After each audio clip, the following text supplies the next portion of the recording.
구독과 좋아요 부탁드립니다. TV 속의 눈. 길지도 않고 그렇게 무섭지도 않은 이야기일 수도 있다. 하지만 나에게는 굉장히 무서웠던 경험이라 글로 써본다. 때는 초등학교 저학년 시절의 이야기다. 나는 2000년대 초반 초등학교를 다녔던 세대였다.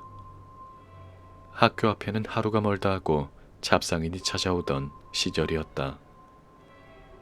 초록색과 보라색, 빨간색 염색을 한 병아리나 더러운 쇠틀로 가지각색의 모양을 찍어내던 달고나, 손바닥만한 책이나 사탕을 미끼로 삼아 학습지 계약을 따내는 사람들.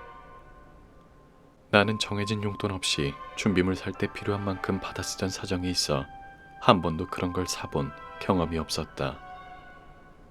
아는 친구가 뭘 살 때에나 옆에서 구경하는 정도였다.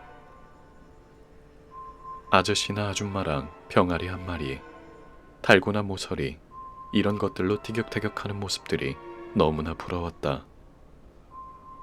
어느 여름날 학교 정문에 새끼 메추리를 파는 아주머니가 오셨었다.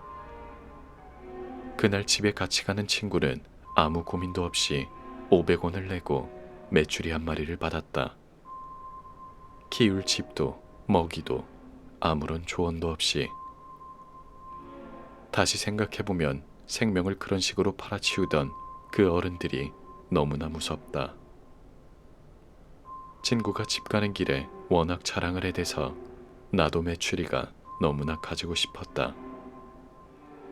삐약삐약 우는 모습이 너무나 귀여웠고 지금 생각해보면 솜털도 채 빠지지 않았던 것 같다. 그도 그럴 것이 매우 폭신폭신해 보였기 때문이다. 그렇지만 나는 겨우 500원도 없었던 탓에 그 메추리를 사지 못했다.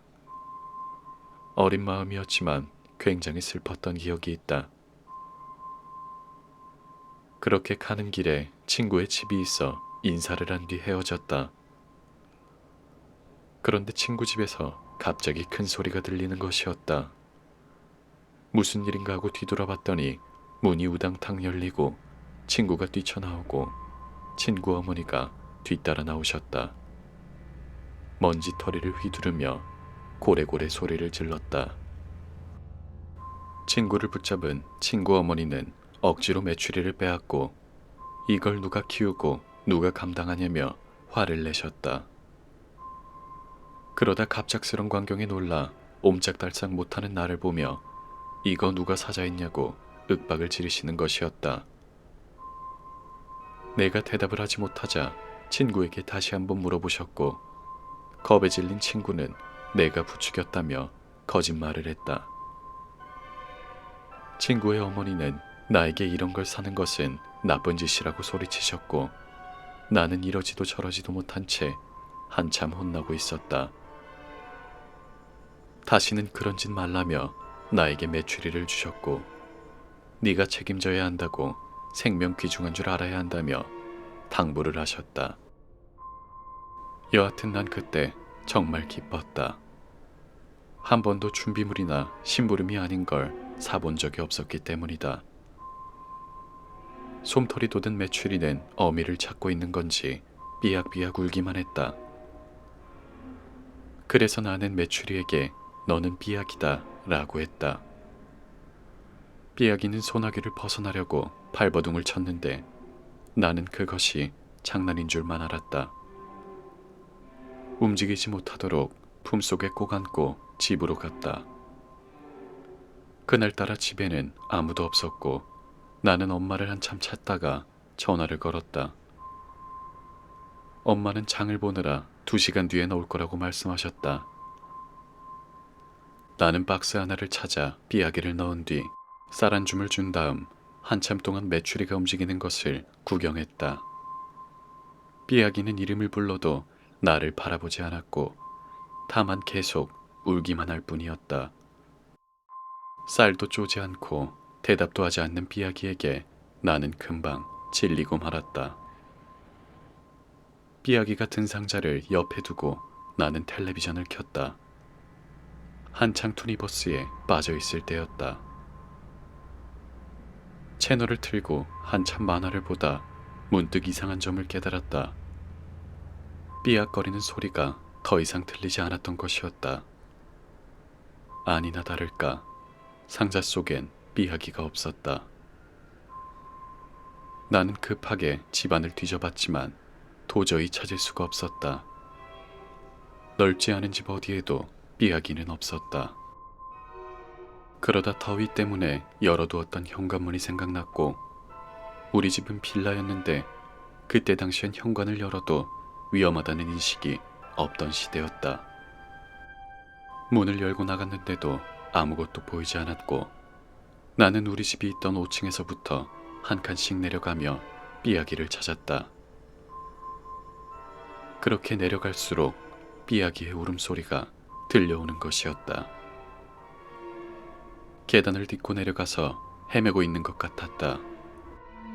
삐약이가 내는 소리를 쫓아 계단을 뛰어 내려갔더니 날개와 다리가 꺾이고 피투성이가 된 삐약이가 있었다. 삐약이는 계단을 따라 내려간 것이 아니라 계단과 계단 사이의 틈으로 추락했던 것이었다. 나는 어쩔 줄 모르고 집으로 뛰어 올라가 엄마에게 전화했다. 새를 데려왔는데 다쳤다. 죽을 것 같다. 하고는 어린 마음에 나는 엄마에게 잘못했어요 하고 빌었다. 내가 울자 기겁한 엄마는 바로 돌아오시겠다며 전화를 끊었고, 나는 다시 삐약이에게 가려고 뛰어가다 리모컨을 밟았다. 텔레비전 채널이 54번에서 53번, 52번, 51번 3번이 내려갔던 걸로 기억한다. 무슨 생각이었는지 나는 텔레비전을 다시 54번으로 바꿔놓아야 한다고 생각했다. 리모컨을 들고 52번, 53번, 54번 채널을 돌렸다. 기억이 확실하진 않지만 채널이 돌아가기 전엔 아따맘마가 상영 중이었던 걸로 기억한다. 그런데 54번으로 채널이 돌아가는 순간 텔레비전에 엄청나게 환한 남자의 얼굴이 나오는 것이었다. 노이즈가 잔뜩 끼고 인상을 잔뜩 찌푸린, 치직거리는 소음이 흐르고 남자는 나를 노려보고 있었다. 채널을 돌려도 돌아가지 않았고 전원을 꺼도 꺼지지 않았다. 왜 그랬는진 모르겠지만 전원이 꺼지지 않는다는 걸 깨닫는 순간 리모컨을 놓고 목 놓아 울었던 것 같다. 남자는 나를 노려보고 엄마는 먼 곳에 있고 삐약이는 죽어가고 나는 울고, 엄마가 집에 온 이후의 기억은 확실하지 않다. 도착하자마자 텔레비전을 껐던 것 같다. 나는 역시나 엄청나게 혼났고 색종이 포장지에 삐약이를 곱게 싸서 빌라 꽃밭에 묻었다. 경비 아저씨가 엄청 혼내면서 허락해준 기억이 난다. 이사 가기 전 4년 정도는 꽃도 심어주고 지나가며 그 자리에 기도도 해주곤 했다. 그 이후로 10여 년 정도 동물을 키우지 못했다. 직접 보고 예뻐하는 건 좋아했지만 키운다는 생각을 할 때마다 아주 무섭고 어려운 기분이 들었다. 그 중에 가장 큰 것은 죄책감이었다. 그런데 아직도 아주 가끔 그런 가위에 눌릴 때가 있다.